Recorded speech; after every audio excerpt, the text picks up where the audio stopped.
If you follow international news, you've probably heard one name again and again, Nicolas Maduro.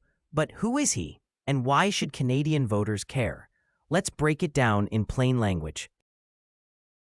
Maduro is the president of Venezuela, a country that was once one of the wealthiest in South America thanks to its massive oil reserves. Today, Venezuela is known for something very different: economic collapse, political unrest, and millions of people fleeing the country. Maduro's leadership is at the center of that story. How did he rise to power? Maduro didn't come from a wealthy or political family. He started as a bus driver and union organizer in Caracas.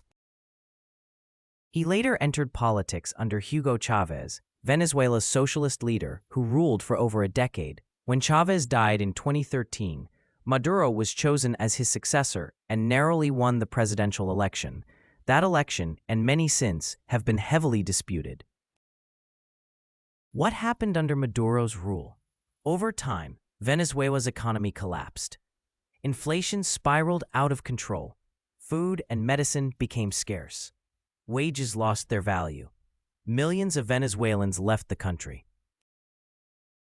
Opposition parties were weakened, protests were cracked down on, and international observers raised serious concerns about human rights and democratic backsliding. As a result, many countries, including Canada, stopped recognizing Maduro as Venezuela's legitimate president and imposed sanctions on his government. Why is Maduro so controversial globally? Maduro is accused by critics of consolidating power, undermining democratic institutions, and silencing political opponents. Supporters argue he is defending Venezuela from foreign interference and economic warfare. This divide has turned Venezuela into a major geopolitical flashpoint, involving the United States, Russia, China, and countries across Latin America. Why should Canadians care? Because what happens in Venezuela affects global oil markets, refugee and migration patterns, international human rights policy, Canada's foreign relations and sanctions decisions. Canada has taken a strong stance in support of democratic norms in Venezuela, and Canadian tax dollars are involved in humanitarian aid and diplomatic efforts. Understanding who Maduro is helps explain why Canada acts the way it does on the world stage. Bottom line, Nicolas Maduro isn't just a foreign leader. He's a symbol of how power, economics, and democracy can collide. His presidency shows what can happen when institutions weaken and accountability disappears.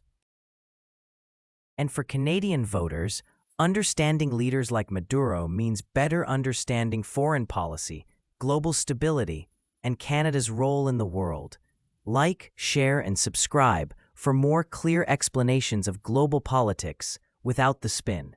Because informed voters don't just follow headlines, they understand them.